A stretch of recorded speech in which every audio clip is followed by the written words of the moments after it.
es un proyecto que nace en Florencia hace ya muchos años y que cuando empecé a ir hilvanando me recordaba algunas de las conversaciones que había tenido, que tuve la oportunidad de tener con Nicole Jen. Y por eso es un motivo de alegría el estar hoy aquí, pero también desde un punto de vista ya más pragmático, porque este proyecto lo diseñé teniendo en cuenta algunas cuestiones de algunas de las disciplinas que tienen más que ver con el estudio de los conflictos o las tensiones, el ámbito de la ciencia política, las relaciones internacionales, etcétera. Y sin embargo he tenido muy pocas oportunidades de presentar más allá de los ámbitos así más estrictos de mi disciplina. Así que estoy muy interesado en escuchar sus aportaciones. Este proyecto nació dentro de este marco de financiación de investigación europea, que es el proyecto Marie Curie, que enfatiza mucho esta necesidad de trazar un diálogo interdisciplinar. Y de hecho, una de las cuestiones que se me criticó en la evaluación del proyecto fue precisamente eso, que yo no había tenido en cuenta las maneras de entablar conversaciones con académicos más allá del ámbito de los historiadores. Y hoy esta presentación me sirve un poco para quitarme esta espinita. Pero bueno, les presento muy brevemente mi proyecto Marie Curie, que es un poco el marco general en el que se inscribe el estudio de caso sobre el que quiero hablarles hoy aquí. Y bueno, es un estudio que parte de este lugar común que es la historia moderna de los siglos XVI y XVII, sobre todo de este tema de la expansión imperial europea, más concretamente la historia de estos imperios ibéricos y su relación con un fenómeno histórico tan complejo como es las relaciones, las interacciones violentas. Solemos asociar la construcción de estos imperios español y portugués con distintas formas de violencia, en buena medida porque tanto españoles como portugueses hicieron gala de un amplio abanico de formas de violencia a la hora de construir estos imperios. Pero poner el énfasis en eso nos lleva a olvidar que esta violencia no era el único factor que ellos podían desplegar en su interacción con los habitantes de América, distintas partes de África, Asia, etc. Y es que pues tanto los españoles, los portugueses dependían de su capacidad para trascender esos métodos violentos, pero muchas veces muchas de estas sociedades estaban interesadas en establecer una interacción más estable con estos recién llegados. Y para ello ambas partes necesitaban aprender a desescalar la violencia que marca muchas veces estos primeros encuentros. Es importante subrayar una cosa, este proyecto no busca relativizar la violencia de la expansión imperial europea. No busca negar esa dimensión violenta. Al contrario, busca contribuir a entenderla mejor, arrojando luz sobre algo que los historiadores no han considerado en profundidad, que es la alternativa a esa violencia. El poner esa violencia de nuevo bajo control. Y eso, desde el punto de vista de la historiografía más tradicional, plantea un problema intelectual porque, bueno, pues tanto la violencia como la restricción de la violencia obedecen a rasgos de las distintas culturas que empiezan a interactuar de una manera más frecuente en el siglo XVI. Cada cultura tiene una serie de factores que incitan o restringen la violencia. Es muy difícil controlar las escaladas y escaladas violentas entre actores que comparten una misma religión, una misma cultura, pero es todavía más difícil hacerlo cuando la interacción es entre distintos actores que se mueven en un ambiente en el que las diferencias culturales son abismales. Este proyecto busca un poco arrojar algo de luz sobre, bueno, pues cómo se controla, cuáles son los factores que incitan esta violencia y cuáles son los factores que la ayudan a restringirla. Y se sitúa un poco en el cruce entre tres líneas de investigación. Les resumo muy rápidamente el estado de la cuestión en el que sitúo mi contribución. Por un lado hay una primera línea que es pues la que englobaría a los historiadores del pensamiento político, a los historiadores legales que han estado trabajando sobre pues, el desarrollo de una Law of Nations y las contribuciones de las distintas culturas políticas.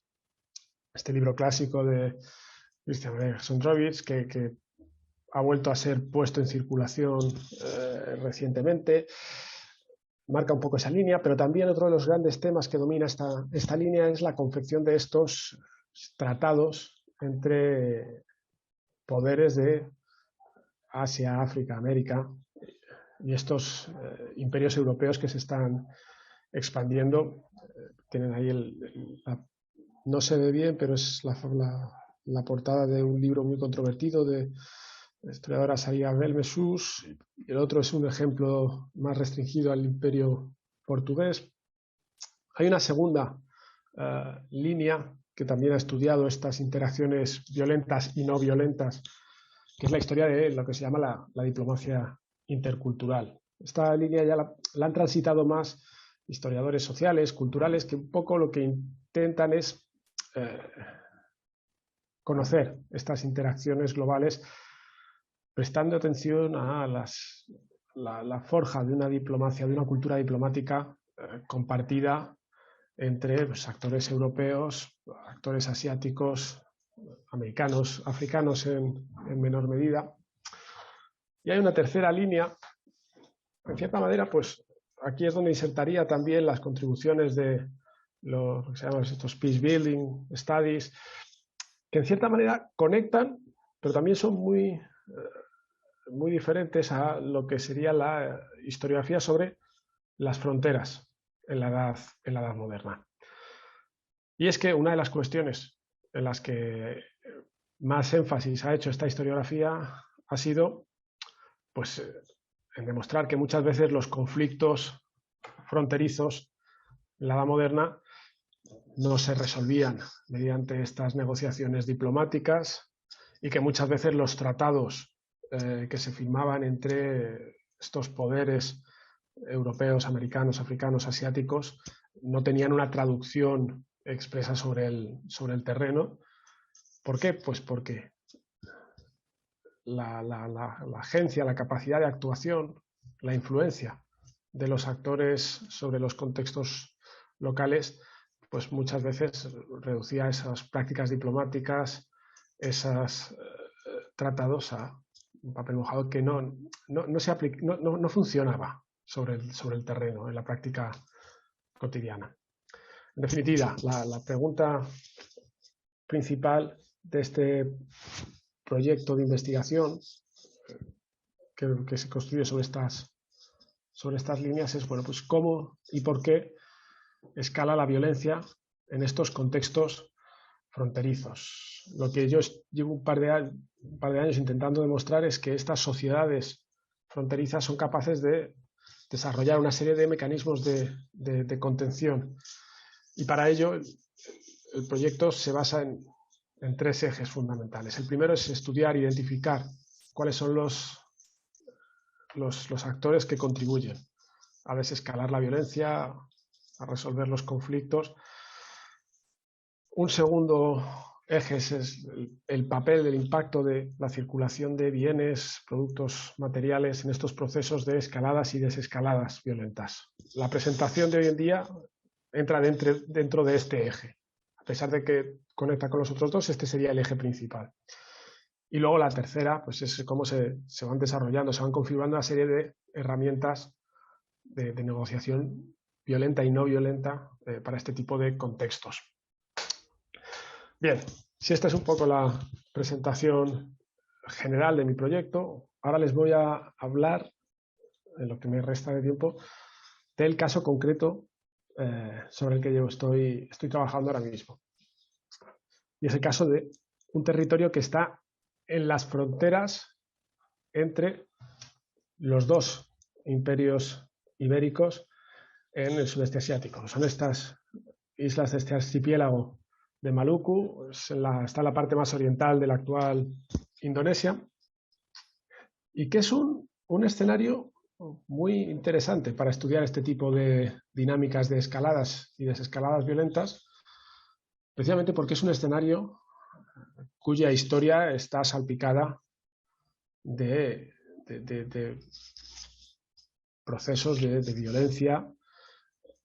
Prácticamente los primeros cronistas europeos que empiezan a hablar de este archipiélago, hablan de este archipiélago como una especie de manzana de la discordia por la que se pelean distintos imperios europeos, pero sin embargo es un archipiélago en el que los procesos de enfrentamiento violento ya existían, ya estaban fuertemente arraigados antes de la llegada de los europeos. En buena medida los europeos lo único que hacen es añadir una capa de complejidad a esos enfrentamientos violentos anteriormente.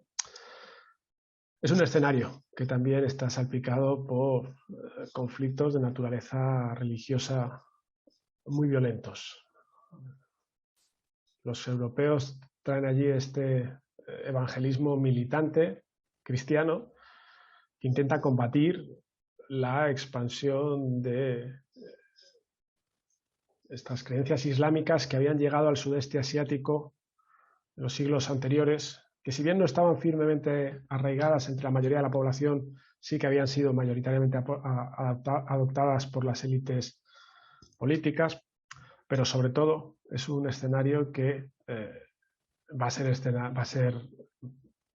ser testigo de unos acontecimientos, de unos procesos de violencia colonial que en algunas ocasiones incluso dejan en nada los procesos de violencia colonial del escenario americano. Es muy difícil hacernos una idea del volumen de las pérdidas poblacionales, pero es una zona muy, muy castigada por este tipo de violencia. Y a eso hay que sumirle pues, esta presencia intermitente de masacres de la población civil, de la población local por parte de los imperios europeos, pero también de los distintos conjuntos europeos. Es un escenario de revueltas anticoloniales y de hecho hasta los años 90 ha seguido siendo un escenario pues, afectado por esta violencia, ¿no? Y es un poco paradigmático o paradójico, perdón, el intentar estudiar la violencia y las desescaladas de la violencia en un territorio que parece precisamente pues, que toda su historia se reduce a eso, una concatenación de procesos violentos. Pero sin embargo, como han demostrado algunos antropólogos de la violencia, son estas sociedades más expuestas a la violencia las que precisamente se ven abocadas a desarrollar una serie de mecanismos para contenerlas. El estudio de la violencia en Maluku es un tema que ha generado muchas aportaciones. Sin embargo, la mayor parte de los historiadores e historiadoras que han trabajado sobre este tema se han dedicado a establecer la primacía de las causas de esta violencia. Me explico.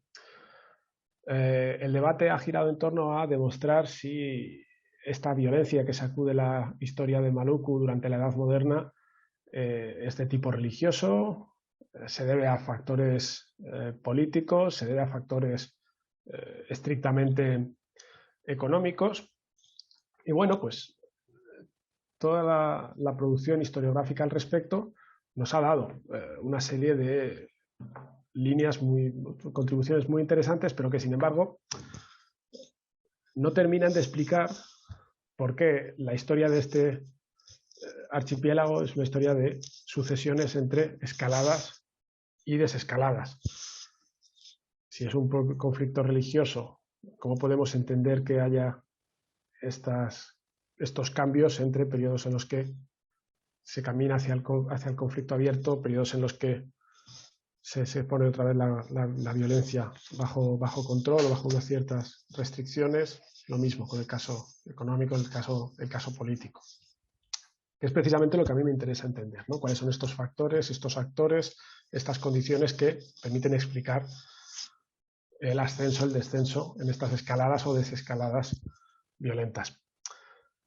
Bien, en esta investigación, todavía muy preliminar, lo que estoy viendo, la hipótesis con la que me mueva es que estas escaladas y desescaladas se entienden mejor si analizamos los cambios en la economía política del comercio de las especias que se producían en este archipiélago.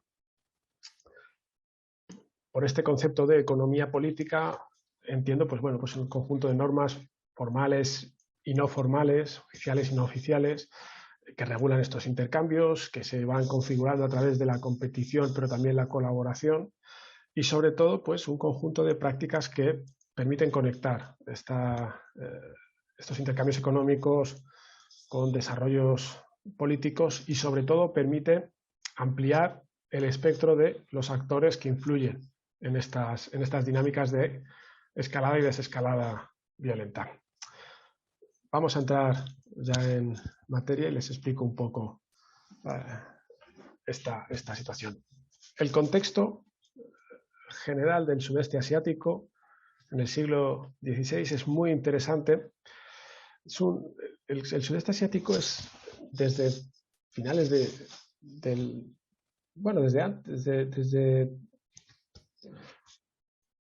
siglo XIII-XIV, pero sobre todo de una manera más intensa a partir del siglo XV, asiste al desarrollo de una serie de entidades políticas que son estos sultanatos construidos sobre la exportación de esta materia prima privilegiada que son las especias, no solamente hacia Europa, sino sobre todo hacia los mercados asiáticos.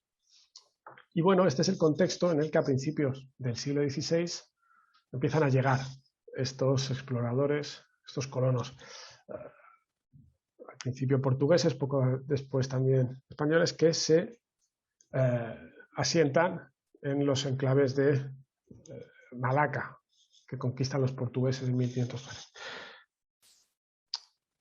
Si este es un poco el panorama general del sudeste asiático del 16, les quiero también llamar la atención sobre esta parte específica que es el archipiélago de Maluku, que pueden ver en el otro plano, algo más detallado, y que bueno, es un conjunto, es una unidad desde el punto de vista de la cultura política, pero que se construye sobre una dualidad entre la rivalidad entre estos dos sultanatos de Ternate y Tidore, que son los que controlan la exportación de unas especias estratégicas que son el clavo, en menor medida la nuez moscada.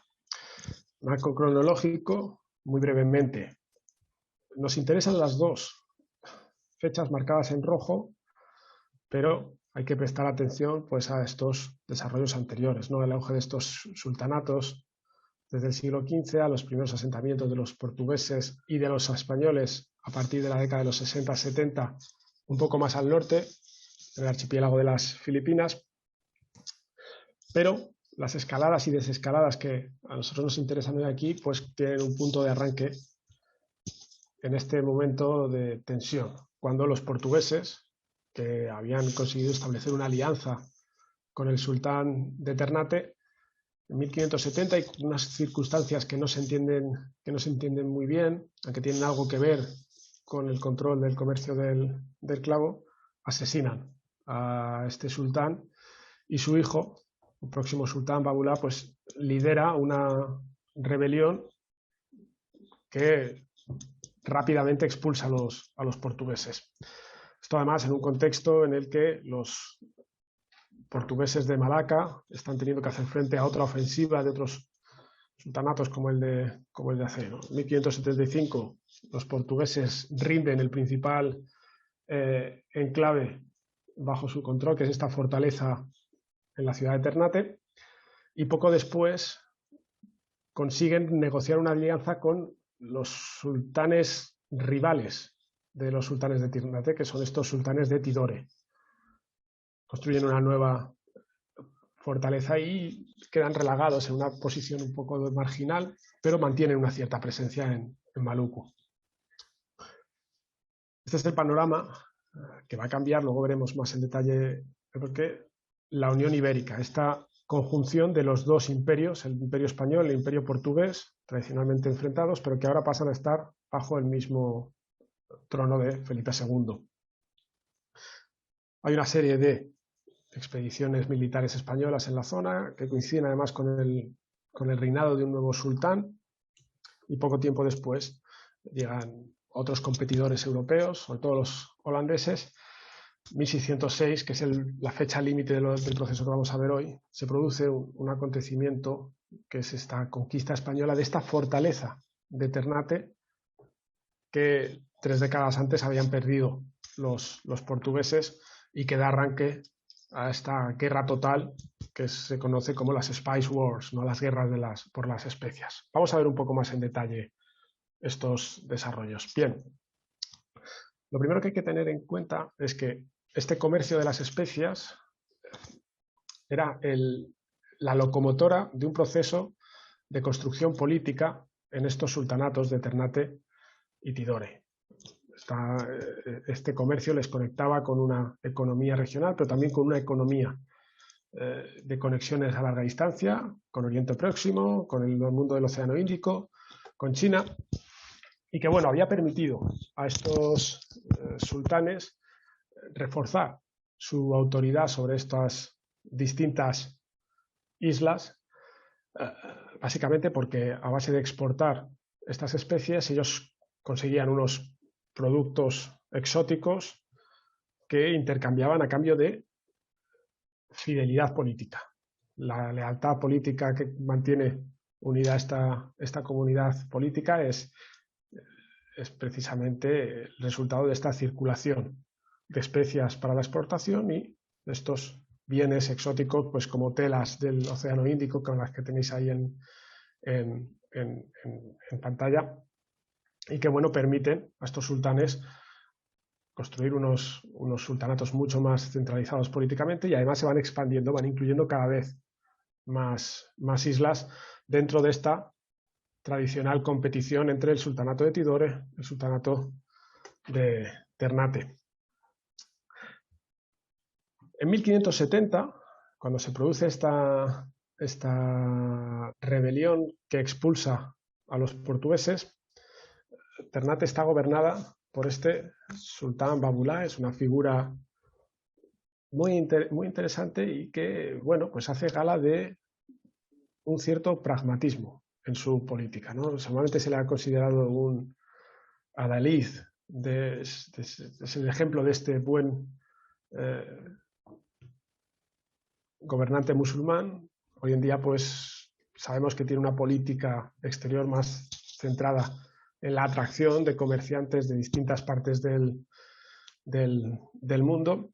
Y bueno, esto es una de las cuestiones que llama la atención, ¿no? Porque él lidera una rebelión para expulsar a los portugueses que han asesinado a su padre, pero sin embargo, justo después de conseguir expulsarles, da una serie de pasos para restablecer las relaciones con ellos, ¿no? Les expulsa, inmediatamente después de expulsarles les ofrece una tregua. Y bueno, ¿cuál es la reacción de los portugueses, ¿no? Frente a esta agresión, a esta expulsión de Ternate, que según la cultura política de la época era un casus belli clarísimo? Ellos corren a aceptar esta tregua que ofrece Babulá, y de hecho no solamente eso, sino que resucitan las formas de comercio, intercambio de especias que tradicionalmente más beneficiosas habían resultado para estos sultanes de Ternate. Luego podemos ver un poco más en detalle esas antiguas formas, si queréis, pero me interesa darles la perspectiva más general. Y muy interesante, no solamente aceptan estas condiciones, sino que asistimos a lo que las pocas fuentes que tenemos de la época reflejan como un incremento en el comercio del clavo. Vemos que en los periodos de paz hay unas exportaciones que crecen, pero sobre todo en este proceso, en este momento de enfrentamiento violento, vemos que las exportaciones se han multiplicado. Y eso es algo que cuesta de explicar. Pero bueno, eso también tiene que ver con cuestiones como pues, la presencia de una serie de capitanes portugueses, que nos interesa hoy en día, pues, esta figura de Diego da Zambuja, los Lima, que son unos actores híbridos entre portugueses y bolivianos, que forman parte de una red que, bueno, pues deja de lado esos intereses militares para avanzar sus intereses como negociantes privados, que es lo que explica este auge del comercio, de la importación de las especias, a pesar de este estado de guerra abierta. Esto no es una, por así decirlo, una excepción del Maluco. Esto es algo que observamos también en otras áreas, como por ejemplo en Malaca, donde también, a pesar de que hay un momento de enfrentamiento con Sutagacé, vemos que los capitanes de la plaza son mucho más tendentes. José, 5 minutos. Vale. Bien, tenemos, por así decirlo, una cierta entente que, sin embargo, se va a ir alterando, ¿no? Y en buena medida eso es resultado de cambios en la política dinástica de Ternate, pero también en cambios de este escenario geopolítico. Hay una unión de armas, una unión ibérica. Estos dos imperios ibéricos forman parte de un conjunto separado, pero unido bajo la corona de Felipe II, y esta oportunidad es aprovechada por las élites de esa colonia española de las Filipinas, que ven la oportunidad de justificar una serie de expediciones militares para ganar acceso a las especias del Maluco, siempre presentadas como un intento de defender a los portugueses, pero sobre todo buscando conseguir acceder a un mercado de especias que les estaba vedado porque, según los acuerdos de esta Unión Ibérica, estaba reservado a los actores portugueses. Bien, esa serie de expediciones van fracasando hasta que en un momento dado, a principios del 16, consiguen conciliar el apoyo no solo de Manila, sino también de otras élites, de otras partes del imperio. El caso más importante es el caso del virreinato de la Nueva España, pero también el virreinato de Perú, comerciantes de Sevilla, las élites políticas de Madrid. Por primera vez se ponen de acuerdo en apoyar una serie de acciones militares a gran escala en Tidore, contra Ternate. Lo interesante es que el factor que consigue poner de acuerdo a todos estos actores políticos es la necesidad de combatir a estos recién llegados, que son los holandeses, que amenazan este flujo de especias hacia los imperios ibéricos. Y bueno, lo paradójico de esto es que en 1606 una expedición armada española consigue conquistar la ciudad de Ternate, consigue recuperar esa fortaleza, pero sin embargo crea un vacío de poder, tanto que capturan al sultán de Ternate, a parte de las familias gobernantes de la isla, crea un vacío de poder, que es el vacío de poder que van a ocupar los holandeses. Muy resumido, intentando combatir el expansionismo holandés, los españoles acaban fomentando el que los holandeses consigan imponer un dominio mucho más fuerte sobre el Maluco. Los holandeses habían conseguido mandar algunas expediciones, pero por lo que apuntan algunas fuentes, las propias élites políticas de Maluku tenían muy claro que, de la misma manera que habían tenido que imponer unas nuevas condiciones a los portugueses, querían mantener a los holandeses fuera. cuando los españoles descabezan esa comunidad política, el resto de la élite política tiene que abrazar a estos recién llegados y darles esta bienvenida, abrir las puertas al establecimiento de un colonialismo holandés mucho más agresivo y, sobre todo, abrir la puerta, dar inicio a estas guerras de las especias, en tanto que, bueno, pues estos sultanes de Ternate y Tidore van a seguir combatiendo entre ellos, pero también ahora con la ayuda de holandeses, españoles, portugueses, ingleses, etcétera, ¿no? Un ciclo bélico muy complejo que bueno, dura unos 60 años. En fin, las conclusiones que quiero traer a la mesa de debate es, bueno, este caso nos permite observar la construcción de una economía política de la contención. Es una economía política que permite evitar las escaladas previsibles, como la que tendría que haber sucedido en la década de los 70, después de la expansión de los portugueses, pero que sin embargo es una economía política de la contención que es muy frágil frente a distintos factores. Primero, cambios en la política doméstica. Esto es un factor, algo que no he dejado un poco de lado.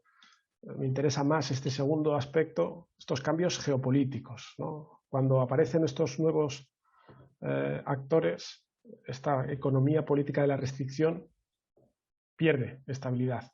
También tiene que ver con cambios institucionales y la presencia o ausencia de determinados capitanes portugueses con determinadas formas de enfocar sus cargos, precisamente porque lo hacen en distintos marcos institucionales. En definitiva, creo que esto sirve un poco para ir un poco más allá de estos debates circulares en torno a las causas del conflicto. Permite además ir más allá de estas narrativas eurocéntricas que explican la violencia intercultural siempre siguiendo a los dictados de unos actores que muchas veces sobre el terreno no eran los actores más fuertes, pero también permite recuperar o entender algo mejor esta complejidad, este papel ambivalente de productos como estas especias en las interacciones violentas entre actores históricos de a ambos lados de estas barreras culturales, ¿no? Pueden permitir construir esta economía política de la contención, pero a la vez pueden transformarse en los principales factores alimentando unas escaladas violentas como las que devastan el archipiélago de Maluku en el siglo XVII. Esta es mi presentación, muy resumida, muy rápidamente. No quiero pasarme más del límite de tiempo, así que lo dejo aquí. Gracias por su atención. Estoy deseando escuchar sus preguntas y comentarios. Vale, muchas gracias, José, por la presentación. Yo voy a intentar con mis preguntas porque todavía estoy procesando la información, pero súper interesante el proyecto y me interesa mucho, como yo trabajo sobre los temas fronterizos, pero como 300, 400 años más tarde. Tengo unas preguntas que son más sobre, como para entender un poco mejor las premisas y el argumento y el scope del argumento. Respecto a tu hipótesis, me llamó la atención que está formulada como los actores fueron capaces de desarrollar mecanismos de gestión. O sea, fueron capaces, es decir, en otras circunstancias no son capaces. O sea, eso implica que hay algo, no sé, estructural, sistémico, o sea, algo que impediría la cooperación o haría la situación conflictiva. Y me gustaría escuchar un poco más sobre eso. O sea, ¿cuál es la premisa? ¿Que la naturaleza humana es conflictiva en sí o es el encuentro entre distintas comunidades o algún otro? Y relacionado con eso, también sobre el argumento, como apareció ahora en la conclusión, me gusta esa idea de la economía política de contención, pero nuevamente me surge la pregunta como, ¿eso es una condición estructural que hace que los actores tengan ciertos intereses en cooperar o es algo que nace más del corazón de la gente, que ve, podemos hacer algo para un bien común. O sea, ¿dónde se localiza este argumento? ¿Es algo sistémico, algo que da más poder a los actores? ¿Son las élites? ¿Dónde resta el poder de esta explicación? Y la última pregunta, y ahí paro, es que me interesaría saber qué piensas tú, cómo y hasta dónde viaja el argumento. ¿Podría explicar escaladas y desescaladas de violencia en un contexto fronterizo contemporáneo? O sea, ¿qué condiciones tienen que aplicar? Eso es una pregunta muy de ciencia política, lo sé, pero como dijiste que son bienvenidos los comentarios interdisciplinarios, ahí está.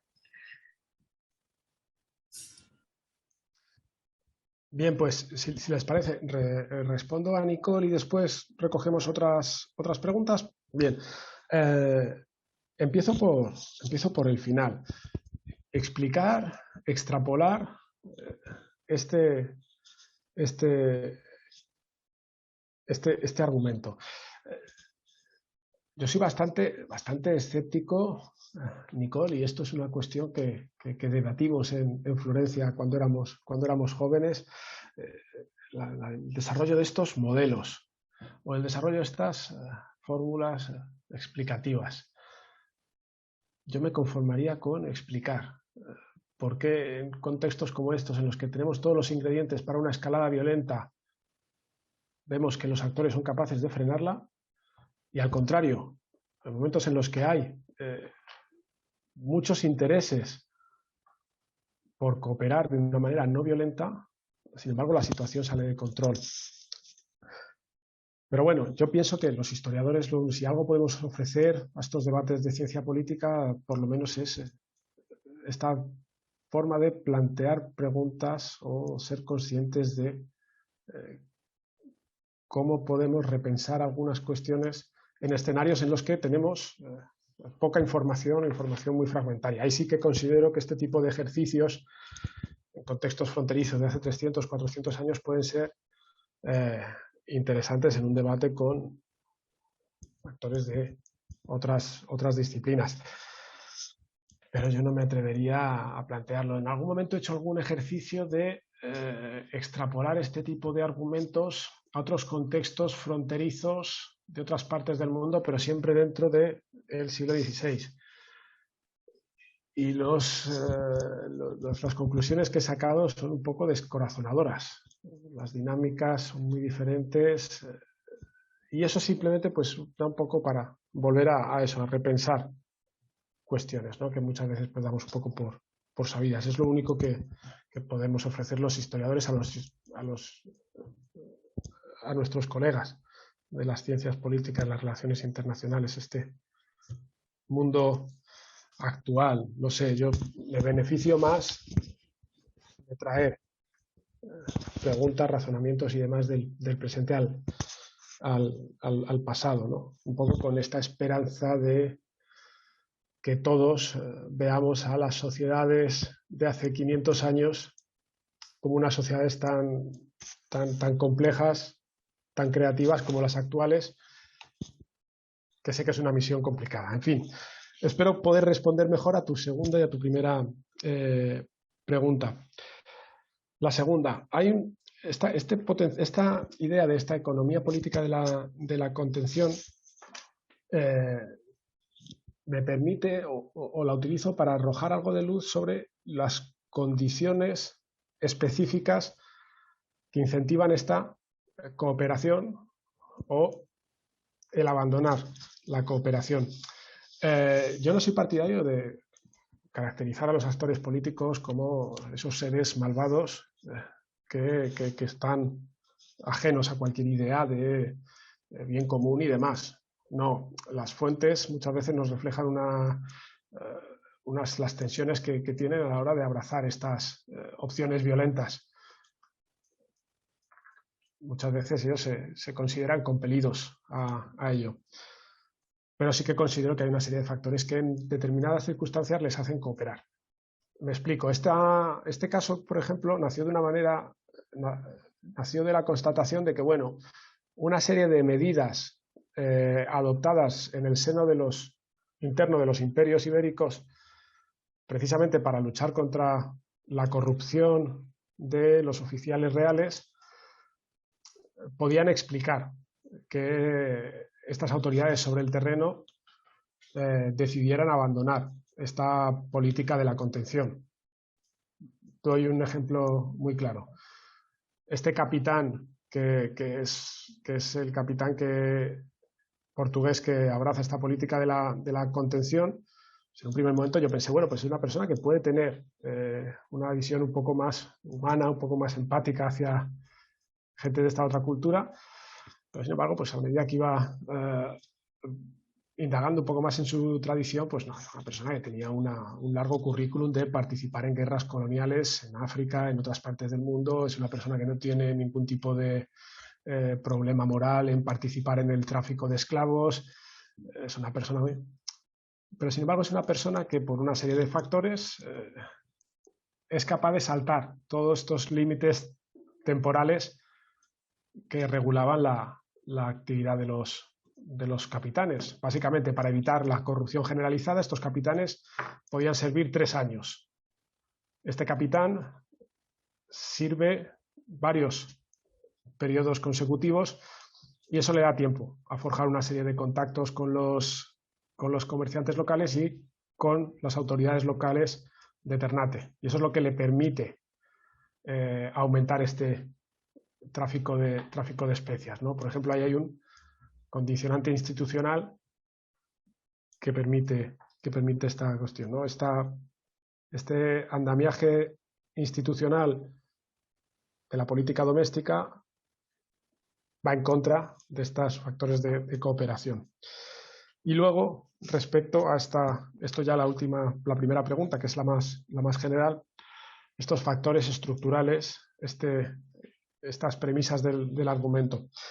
Bien, esto es una cuestión que no he abordado en mi presentación y que quizá debería haber incluido. Es que esto es algo que está muy presente en la historiografía sobre los imperios europeos, pero sobre todo los imperios ibéricos en el siglo XVI. Y es que se les considera prácticamente incapaces de transitar los caminos de la interacción intercultural no violenta. Me explico. Tenemos una larga historiografía que pues, muestra lo difícil que es ofrecer alternativas al conflicto violento dentro de una misma cultura política. En Europa, esto cuando se trata de salir fuera del marco europeo común, es todavía más difícil. Y para muchos autores esto se ha considerado como una barrera insalvable. En el caso de los imperios ibéricos, además, se trae a colación toda esta herencia de la reconquista, la lucha contra estos poderes islámicos a lo largo de toda la Edad Media. Y bueno, pues se llega a esta imagen de, bueno, estos son unos conflictos que en buena medida son inevitables. Y esta es un poco la imagen que yo quiero combatir y por eso esta premisa de, no, es que fueron capaces. No para decir, no fue un expansionismo pacífico, al contrario, sino para entender mejor este expansionismo que en buena medida fue tan violento, ¿no? Porque para entender esta violencia es importante no darla por algo sí, por algo dado, ¿verdad? No, es el resultado de una serie de toma de decisiones que en determinados momentos dejan fuera esta opción no violenta. Dicho todo esto, el poner el acento en la interacción no violenta muchas veces lleva a resultados frustrantes. Me explico. Se puede constatar que conocen ciertas vías alternativas a la violencia y a pesar de ello, con más frecuencia se impone la opción del conflicto violento. No sé si he respondido a las 3 preguntas. Muy bien.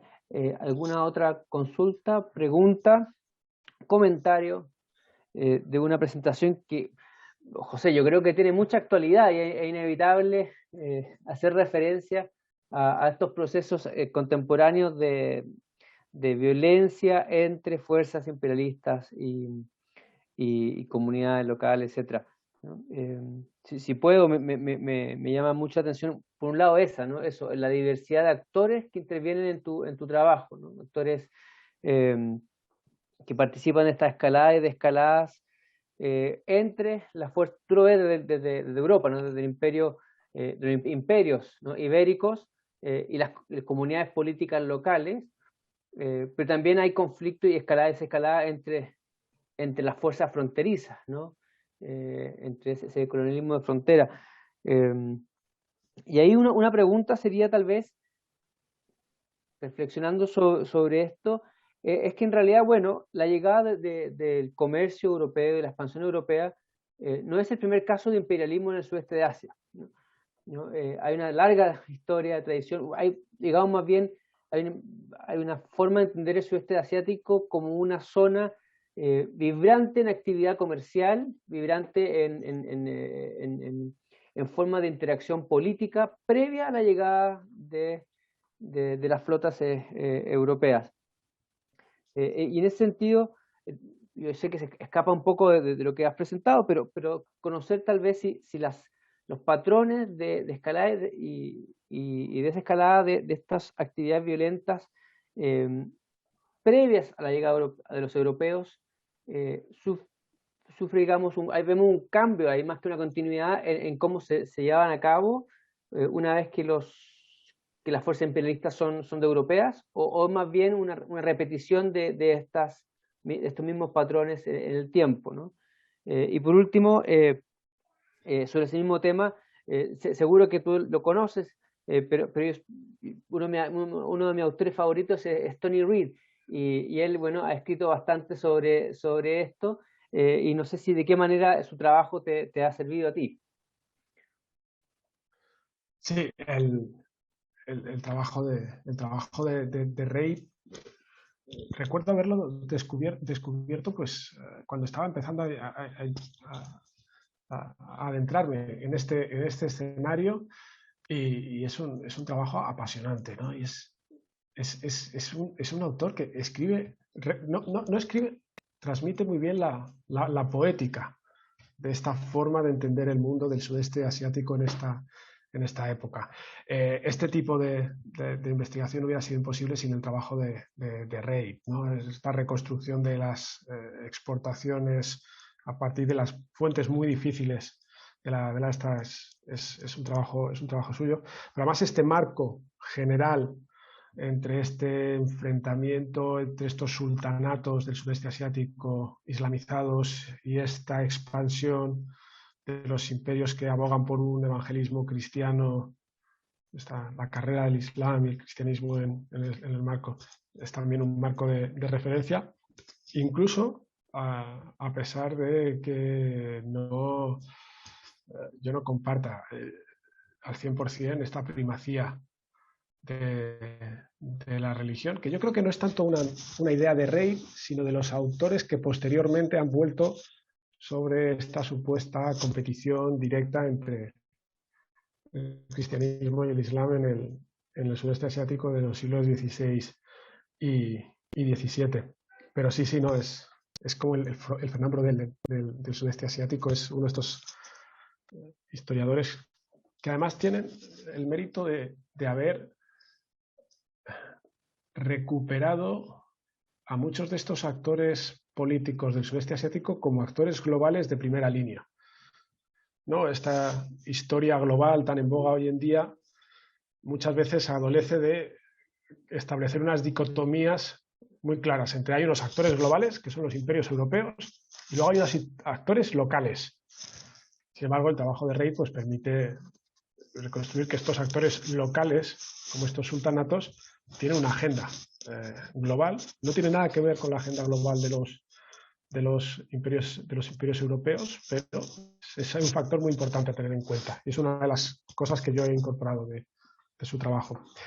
Y respecto a esta larga tradición de la los intercambios comerciales y las rivalidades políticas previas a la llegada de los europeos y cómo eso cambia o no. Esa es una pregunta muy, muy interesante. Hay algunos conflictos que sobreviven a la llegada de estos europeos, ¿no? Esta rivalidad entre Ternate y Tidore arranca mucho antes de su llegada. En buena medida, los actores políticos europeos se ven atrapados en esta dinámica. Muchas veces son los actores políticos de Ternate o de Tidore los que imponen la contención o la violencia a sus socios europeos. Muchas veces los europeos, a pesar de que lo plantean como una cuestión de, bueno, pues son ellos los que llevan la iniciativa, cuando se hace un análisis de las fuentes se puede ver que en muchas ocasiones ellos se ven obligados a adoptar estrategias que no les interesan, simple y llanamente porque el enfrentamiento Ternate-Tidore en aquel momento pues exige estas cuestiones. Y los europeos van a tardar mucho en poner eso bajo control. Hay procesos interesantes de los europeos, además, adoptando formas de violencia propias del sudeste asiático, pero también hay procesos de estos sultanatos adoptando formas de organización militar o de violencia organizada propia de la tecnología militar europea. También muy interesante, hay algunos momentos en los que podemos ver ciertas resistencias al tipo de conflicto que plantean, al tipo de violencia que plantean los europeos. Me explico. Hay, por ejemplo, un pasaje que es muy interesante en las fuentes españolas que habla de una ofensiva llevada a cabo por los españoles que, claro, pues cuenta con algunos aliados locales que son los tradicionales rivales del sultanato de Ternate. Pero, sin embargo, estos aliados locales imponen sus condiciones. Por ejemplo, hay un momento en el que los españoles plantean una estrategia basada en laminar el poder de Ternate atacando precisamente a su fuerza económica, que son estas plantaciones de especias. Un ensayo de lo que después se llamará estos genocidios ambientales. Básicamente, si arrasamos la vegetación de estas islas de producción de especias, acabaremos con el poder económico de nuestros rivales. Y en algún momento se intenta imponer esa estrategia y estos aliados locales, rivales de Ternate, se niegan a entrar en esa dinámica y hacen que los españoles se vean obligados a abandonar esta estrategia. Porque ellos se niegan a adoptar esta violencia en contra de los medios de subsistencia del rival. Plantean ciertos tipos de enfrentamiento armado, hay combates, pero tienen muy claro que el atacar estos medios de subsistencia es una transgresión de sus tradiciones del conflicto y no están dispuestos a ir más allá de eso. En el largo plazo sí que hay un cambio, pero es un cambio mucho más lento, más progresivo y se ha aplicado de estas continuidades, estas resistencias al cambio, que se explica precisamente pues, porque hay una fuerte tradición de comercio y rivalidades previa a la llegada de los europeos. No sé si he respondido a su pregunta. No, muy bien. Un gusto conocer a otro lector de Reed. Y gracias por la respuesta.